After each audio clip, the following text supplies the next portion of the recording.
Hey guys, Waifugate here again. So today we're going to be doing another tips and tricks.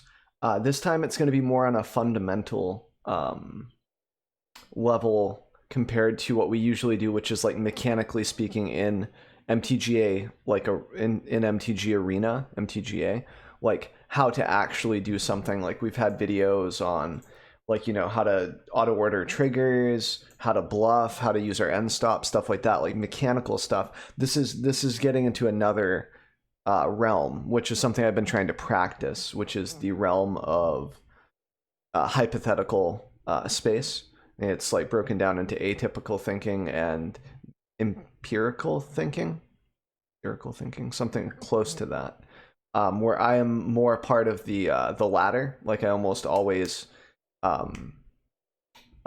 base my reasoning and my thought process on results and the logistics of stuff that actually I can touch and feel and like mess around with. And this is more like a hypothetical time space thing where it's just different for me. So I might not be the best at explaining this, but I can give you like an idea. So basically the idea here is not to tweak a list until we know exactly what we're tweaking for. So for example, the biggest one here is changing the amount of lands that you have in your deck based on land screw or land flood over the course of 5, 10, 20 games where there's just simply not enough sample size for it to matter. Like, yes, you got land screwed. Does that mean that you should add another land? No, because you don't, like, mathematically speaking, what's the best, and that's what you should go with. And there's a lot of things to consider, like, Growth Spiral, maybe you need more lands, Uro need more lands, Grazer need more lands because you're playing a land on top of playing another land. Mindstone don't need as many lands, right? Because it ramps itself without any help. You don't need an extra land for that, okay? So there's a lot of things to consider for that specific example for lands. But the main idea behind this is that you think about why you want to change something instead of just changing it instantly when you think you know what you want to do. Now, that was a big sentence, and it was terrible. I'll try to break it down. So basically, if, for example, if I didn't get my sweeper against aggro and I died, do I need more sweepers? Hypothetically, how many sweepers should I be running? We think about it that way. We don't jump to the conclusion that, hey, I didn't hit my shatter this one time, that means I need more shatters, or I need more settles, I need a time wipe, etc. Like, what's actually going down? And it's like, okay, well, maybe we kept a hand that didn't have a lot of digging power, no Azcanta, no Growth Spiral, we kept it kind of slow, and Teferi wasn't good enough tempo-wise to draw us a card. So maybe in the future we mulligan for a shatter or for better lands, for a better curve, etc., right? Like there's other things that we can consider instead of jumping to that first conclusion. All right? So it's trying to use that hypothetical space more, basically, as the tips and tricks this time around.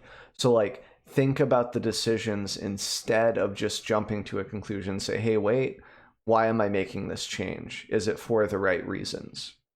And then try to break it down. Make sure that you have a good balance between feeling things out and more on the side of the hypothetical space on, how a deck can function, why it would function, what pieces do we need to finish the combo that we're trying to get, or how we can get to the end game of bringing our opponent's life to 0. All of that stuff is important to think about.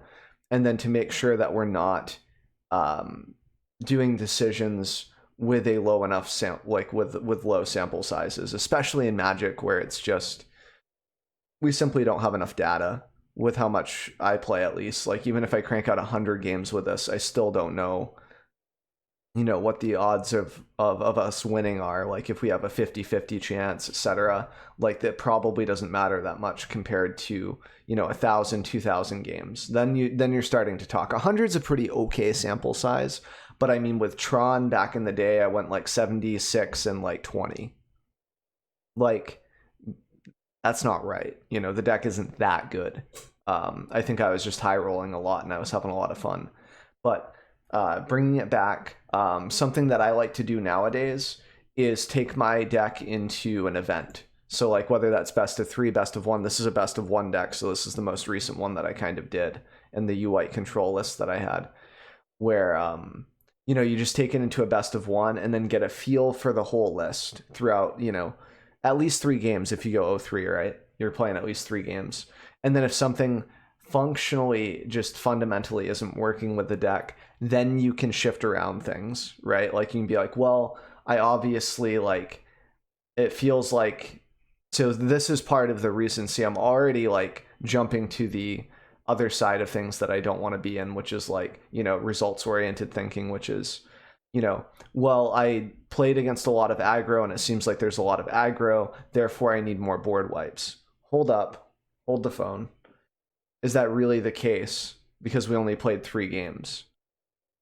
Then we can make the decision, well, maybe aggro isn't that popular, but if it is, if I add more time wipes, it seems okay. Because even if I don't fight against aggro, maybe it's better against, like, you know, Golos decks, Field of the Dead decks, than Settle the Wreckages, etc. Like, you can start breaking down why you would want to add more board wipes on top of the little bit of sample size that you have. But that sample size should be the last thing you think about almost. You should be in that hypothetical space when you're trying to brew more than the practical side of things. And that's something I'm trying to get down. So this tips and tricks video is directed at me. But yeah, just let yourself go through an event. Chill out. That gives you a couple of games without you tweaking anything, because you can't tweak the list as you go.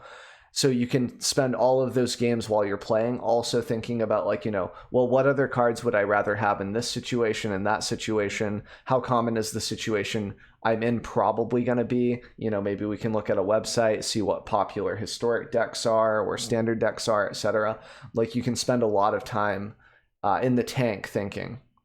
And I think that's important. So that's what I would say is the thing to take away from this, tips and tricks. So I do tips and tricks every Tuesday. And most of the time it's mechanical stuff, but I will go into like brewing, how to brew, etc. Anything that can kind of help us play Magic a bit better, or to keep composure overall in life, which also applies to Magic, is what this video series is about. There's also a playlist, so if you guys enjoy this type of content, just click on the playlist. It'll have all of the episodes for tips and tricks. And if you guys want to, there'll be an end panel here coming up soon. You can hit subscribe, or there's a little button toward the bottom, and that really helps out the channel. I've been putting a video, YouTube video out each and every day for the past like 2 months, I think. So there's a lot of content on here to catch up with if you're new to the channel. And appreciate you guys, and I hope that this was helpful. Feel free to comment below if you have any questions or just a comment. Or if you want to stop by my stream and talk about it.